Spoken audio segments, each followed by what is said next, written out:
Bienvenue dans ce nouveau billet de la Bourse en stress en date donc du 24 mars 2023. Et oui, la formation sur les options commence exactement dans une semaine, le samedi 1er avril. Et c'est pas une blague. Donc, l'ancien hôtel, donc, Hyatt Regency. Le dernier webinaire que nous avons fait, concernant cette formation option qui s'est déroulé, donc, le 16 mars 2023. Donc, vous avez le lien ici. Alors, pour vous inscrire pour une prochaine formation, ou simplement le retardataire qui, voilà, souhaite s'inscrire pour le 1er donc avril, eh ben, vous avez ici le lien. Michael remettra également en dessous la vidéo, donc ce lien. Alors, où est-ce que nous en sommes donc le 24 mars 2023? Alors déjà, vous voyez, j'ai rouvert mon livre d'images, voilà, depuis que je suis rentré, et c'est ce que je vous avais dit la semaine dernière. Et là, le livre d'images, il est quand même bien rempli. Donc déjà, les dossiers donc concernant les banques, les grandes banques. Alors déjà, premièrement, le Crédit Suisse qui s'est fait racheter gentiment par l'UBS. Bon, ok, donc je pense que c'est un dossier un petit peu pourri aussi quand même. Vous avez également Deutsche Bank, ça faisait longtemps, il faudrait revenir dans les années 2008. Ouais, c'était pas clair, c'était quand même des gros dossiers. Alors, petite information quand même qui mérite une attention particulière. Il y a quand même donc, même si Crédit Suisse a été racheté par UBS, mais ceci, ça concerne avant le rachat. Et donc, il y a une enquête, concernant le département de justice aux États-Unis sur des facilités, peut-être des facilités données à certains oligarques russes, malgré effectivement l'interdiction. Alors, est-ce que ça va... Bon. Alors, concernant UBS, bah, vous voyez comme quoi effectivement on voit, là nous sommes en bougie en weekly, ok, donc là la news, ce qui se passe donc par rapport au Crédit Suisse, vous voyez l'incidence est rapide. Et là on est en train de jouer avec la moyenne mobile 50, donc ici 50 semaines. La 200 semaines, elle est ici. Est-ce qu'on risque d'aller un petit peu plus bas? Peut-être. Alors, il y a également, donc, alors la contagion, maintenant, on ressort les vieux dossiers, vous voyez, c'est un peu la cocotte minute, on commence à ouvrir, on regarde un petit peu ce qu'il y a dedans en disant, oh là là là. Et là, donc, ça concerne Deutsche Bank. Alors, Deutsche Bank a été un petit peu malmené, donc le vendredi 24 mars, donc on est toujours en bougie, donc hebdomadaire, donc Deutsche Bank, et on a clôturé à 9,35. Donc là, il n'y a pas eu le choix, on a cassé, vous voyez, la 50 ici en noir, qui a une tendance maintenant baissière. Et alors, autre sujet important. Alors, on parle de l'euro, du dollar, etc. Certains disent comme quoi pour la fin 2023, on va avoir peut-être une nouvelle une crypto euro, voilà, pour remplacer peut-être des euros, etc. Quel est le but réel? C'est laisser peut-être la dette pour ceux qui sont les moins bien lotis, tout simplement, en dévaluant totalement la valeur de la monnaie, par exemple l'euro. Voilà, puis on en crée une nouvelle. Par contre, ça, c'est un dossier qui circule un petit peu, c'est ce qu'ils appellent le Quantic Financial System. Donc, pour objectif de remplacer donc les différentes banques, on va dire centrales, et puis également avoir un contrôle encore plus sur, bien entendu, les comptes des entreprises, mais surtout les comptes des particuliers, pour éviter que l'argent sorte, qu'ils puissent faire des virements. En tous les cas, c'est un système qui vient de l'ingénierie chinoise, qui a été développé donc pour le compte, vous voyez, pour les États-Unis, la Russie et d'autres BRICS, bon, etc. Alors, vous appuierez sur pause et vous lirez donc le reste, mais c'est quand même intéressant. Donc là, on voit comme quoi 2023 risque d'être une année un petit peu particulière et on en parle parfois dans le groupe de ceux qui ont fait la formation option. 2024 risque quand même de secouer quand même pas mal. Alors, On revient un petit peu donc sur l'inflation, sur les taux directeurs au niveau donc des taux d'intérêt. Alors on a vu comme quoi peut-être ce serait le dernier coup d'augmentation des taux, etc. Et qu'on arrêterait peut-être à un taux global aux États-Unis, hein, bien entendu, de 5,1. Bon, taux sur 10 ans, on voit comme quoi effectivement ils sont en train de se calmer.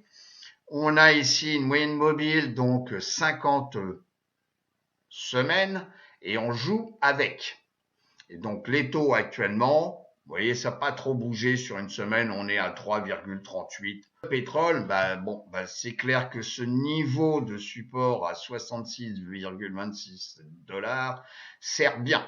Ok, donc là, on est en weekly. On a ici une petite bougie à l'intérieur de la grande baisse ici de la semaine dernière. Et on clôture à 69,20 $. Le dollar index. Alors, le dollar index, c'est pareil. Le dollar a été très fort par rapport à d'autres devises. Le dollar a baissé, donc c'est bis repetita, oui. Et là, on joue avec la moyenne mobile ici, 10 semaines, puisqu'on a clôturé cette semaine en dessous. Alors, est-ce qu'on va revenir tester ici cette zone-là? Peut-être. En tous les cas, on a clôturé à 103,115. L'or. Alors, l'or, vous voyez, on est revenu tester ici des niveaux importants. On est aux alentours des 183 $,65. OK, pour finir cette semaine. Donc, on reteste les niveaux ici, ce qui fait comme quoi l'once est aux alentours des 1830 $ l'once. Alors, le Bitcoin, j'en reparle encore. Le Bitcoin, donc effectivement, il s'est réveillé. On est toujours en bougie hebdomadaire. On avait cassé donc ici la 50, la 200 semaines. Et puis, cette semaine, vous voyez comme quoi on a petit donc bougie d'incertitude. On clôture à 27 437 $ pour un Bitcoin. Alors, ça, c'est un indicateur qui est relativement intéressant. Donc, ça concerne toujours l'économie aux États-Unis, hein, puisqu'on traite du marché américain. Donc, c'est un indicateur de récession. Alors, on voit effectivement la récession qui a eu lieu donc en mars, donc février-mars 2020, ok. Et là, depuis ce moment-là et jusque-là, vous voyez comme quoi, pour l'instant, la récession pointe pas trop son nez. Alors bien entendu, on tripatouille un peu les chiffres, on évite de faire peur, l'inflation, voilà, pour éviter une récession aux États-Unis. Et je parle bien aux États-Unis. Ça faisait longtemps qu'on l'avait pas vu, ce petit tableau sur la ventilation en fonction de la capitalisation. Donc ici, en performance sur 3 mois, vous voyez comme quoi ce sont les mégas. Les mégas, je vous rappelle, c'est les sociétés de plus de 200 milliards de capitalisation. C'est elles qui réagissent le mieux depuis 3 mois. Les small sont les pires, donc moins 3,34 sur 3 mois. Et puis les larges, vous voyez, c'est entre 10 milliards et 200 milliards, elles sont en baisse sur 3 mois. À noter, les nanos réagissent également avec 1,21. Alors, sur cette semaine, donc on voit comme quoi c'est bien les mégas qui ont monté, suivi des nanos, donc on a la même distribution, vous voyez, par rapport ici, okay. Les secteurs par rapport au SP500 ici sur 6 mois.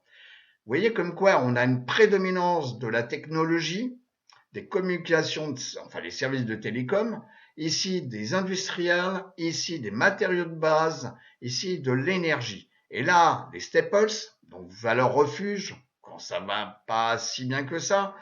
Ici, la santé.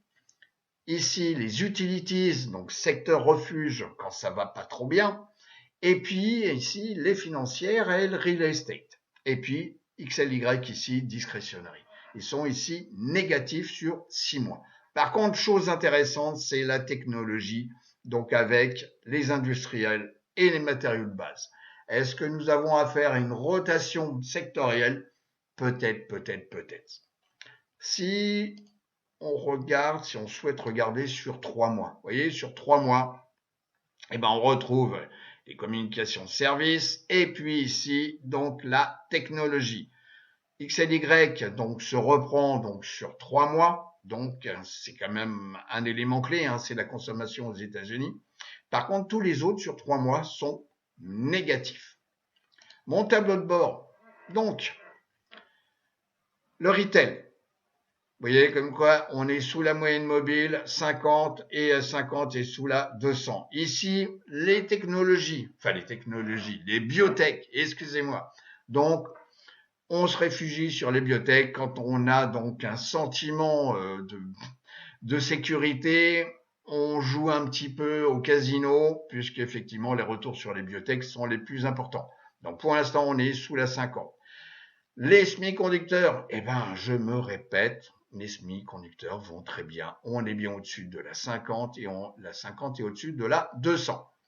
Tout ce qui est transport, c'est hyper important pour les économies, enfin l'économie américaine.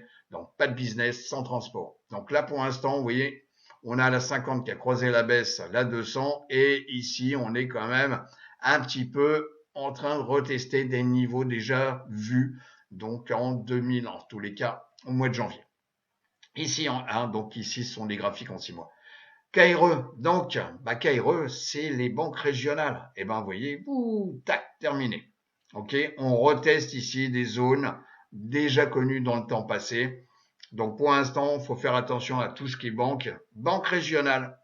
Et puis, bien sûr, grosses banques comme on vient de voir, entre autres avec Deutsche Bank. Donc ici, le real estate, même chose, hein, la tendance est quand même un peu baissière et puis on a la 50 qui a croisé à la baisse, la 200. Ici, donc le SP500 joue entre la 200 et la 50. Bon, le Dow Jones industriel, on est sous la 50 et la 50 a croisé à la baisse la 200. La technologie, donc le Nasdaq 100, vous voyez, même chose, on voit bien l'adéquation entre la technologie, on va le voir juste après, les semi-conducteurs et ici, donc l'indice Nasdaq 100. Et puis le Russell 2000, qui est le reflet de l'économie américaine, vous voyez comme quoi on a cassé des niveaux ici, donc on revient tester des niveaux ici aux alentours des 165. Cet indicateur qui est important, c'est le pourcentage de sociétés composant le SP500 dont le cours est au-dessus de la moyenne mobile de 100 jours. On clôture cette semaine avec 40% des sociétés composant le SP500 dont le cours est au-dessus de la moyenne mobile de 100. Donc, pour l'instant, on ne peut pas dire comme quoi ça soit top, top, top. Il y a eu beaucoup mieux, souvenez-vous-en, donc courant février. Il y a eu pire, c'était en septembre 2022. La distribution ici entre les put-call ratios. Donc là, on est dans une zone entre 0,7 et 0,6. On est dans une zone de compromis où c'est un bon ratio, c'est-à-dire qu'il n'y a pas plus de peur. Ici, une comparaison intéressante. Donc, vous voyez comme quoi il y a un lien directement sur la ventilation, donc qu'on a vu préalablement sur la capitalisation, puisque c'est une comparaison valeur de croissance VUG divisé par valeur value. Et là, on reprend du poil de la bête par rapport aux sociétés de croissance et qu'on retrouve essentiellement dans le domaine de la technologie et dans les grosses capitalisations. Bon, donc là, vous voyez, il y a un lien direct et on voit bien comme quoi ici, la moyenne, on est en bougie, donc daily. Là, 10 semaines a croisé à la hausse la 200 et là, la 50D a une tendance à aller croiser vers le nord la 200 qui est flat actuellement. Donc là, je pense qu'on peut avoir un target au niveau des 1,88, mais la tendance ici donnée par l'indicateur, je dirais, c'est quand même assez positif. Alors, le Nasdaq 100, donc à travers l'indice, vous voyez comme quoi on était dans un canal baissier. On va se mettre voilà plein d'écran. On a cassé donc le haut du canal baissier. On est repassé au-dessus de la 200. Ici, on reteste des niveaux testés donc courant février aux alentours des 12 802. Et la 10, mon fil conducteur, eh ben, est juste en dessous de la clôture, donc de vendredi 24. La 50 a bien croisé à la hausse, la 200, et la 200, elle est flat. Si je regarde le SP500, le SP500, vous voyez, on vient de clôturer sur la 200D. Le secteur de la technologie, vous voyez, on est parti certainement ici on a comblé le gap baissier que nous avions ici, donc au mois d'août 2022, on l'a comblé. Bon, le trend est quand même haussier actuellement où on a cassé donc la 50, a cassé la 200 qui est flat, et le cours est bien au-dessus de mon fil conducteur, la 10 jours. Bon. Donc, il y a certainement des opportunités dans le secteur, enfin dans le secteur de la technologie. Dans les semi-conducteurs, bah, vous voyez, c'est exactement la même chose. On a croisé donc la 200, donc la 50 a croisé à la hausse la 200 maintenant repart légèrement vers le nord. On vient de clôturer au-dessus de mon fil conducteur la 10 jours et on a ici une zone qui va être certainement testée aux alentours des 282 points. Voilà. Mais la tendance de fond est quand même très bonne. Nvidia. Nvidia, vous voyez, là, ça avait commencé un tout petit peu plus tôt, dès le mois de janvier, où on avait cassé la 200. La 200, là, elle a une tendance haussière. On avait cassé à la hausse la 200 avec la 50. Bon. Donc là, on a une forte accélération. Donc là, il y a une zone de résistance qui va être testée donc aux alentours des 270. Voilà, aux alentours des 270. Donc il faut casser ce niveau-là maintenant pour rentrer sur NVDA. OK, parce que on peut très bien revenir tester la 10 jours. Alors ça peut être un point d'entrée, hein, effectivement, on reteste la 10 jours, parce que pour l'instant, la 10 jours, vous voyez comme quoi elle tient bien. Elle sert bien donc de fil conducteur. Vous avez également INTC, Intel. Donc j'en ai parlé plusieurs fois, j'avais pris des positions donc sur le Discord il y a quelques temps. Je le suis de près, Intel, parce qu'il a été délaissé pendant un paquet de temps. Donc là, on est dans une zone de congestion. On pourrait même dessiner, vous voyez, un petit rectangle. On est purement dans une zone de congestion où on tape le haut, on tape le bas, on tape le haut. Alors pour ceux qui veulent par exemple vendre des puts, ça peut être intéressant. Donc déjà, il faut regarder la valeur du VIX, ok, qu'on va regarder juste après. Donc pourquoi? Parce que cette zone ici des 24-25 ici, 24-25 sert bien. On a testé quand même une fois, deux fois, trois fois. Vous voyez, je vais même, voilà, une fois, deux fois, trois fois. Donc c'est quand même une zone de support qui tient bien pour l'instant. Si je regarde le VIX, vous voyez, on est au-dessus ici d'une ligne de support qui est hyper important, ok, qui a été testée. Donc pour l'instant, la volatilité, elle est remontée, donc vers le 13 mars, vous voyez, on est venu tester ici les alentours des 31, et puis on est redescendu. On est sous la 50, et enfin on est au-dessus de la 50 et on est en dessous de la 200. Bon. Donc pour l'instant, ce sont des bonnes valeurs de VIX quand on est vendeur.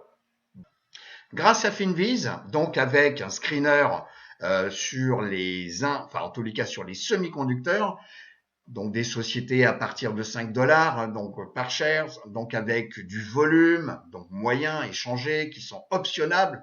Donc on a 39 sociétés donc dans cette industrie des semi-conducteurs.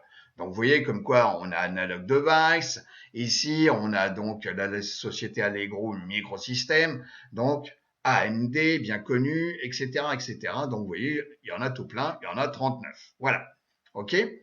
Et puis, il suffit de regarder la trombinette. Donc, tout ça, on vous l'apprend pendant la formation sur les options. etc. Là, vous avez 4 pages. Donc, vous avez ici, on vient d'en parler, INTC, etc., etc. Il y a tout plein de sociétés. Alors, bien entendu, toutes ne sont pas à prendre, bien entendu. OK? Donc, c'est à vous de faire le tri. On n'est pas là pour faire, en tous les cas, de la recommandation. Vous avez la belle société ici, Micron. OK? Donc là, on est là entre 65 et 50. Bon, là, donc effectivement, on est dans un canal horizontal. Bon, il y a quand même pas mal d'amplitude ici. Donc là, il faut faire un petit peu attention si on souhaite jouer avec, enfin jouer, trader donc les options. Voilà. Alors, je reviens ici sur la page. Donc, je vous rappelle que pour ceux, les retardataires qu'ils souhaitent ou pour les prochaines sessions, vous avez ici donc la page d'inscription donc pour la formation présentielle et même pour la formation donc online, donc sur Internet, donc des formations sur les options. Je vous souhaite une excellente semaine de trading et je vous dis à très très bientôt. Au revoir.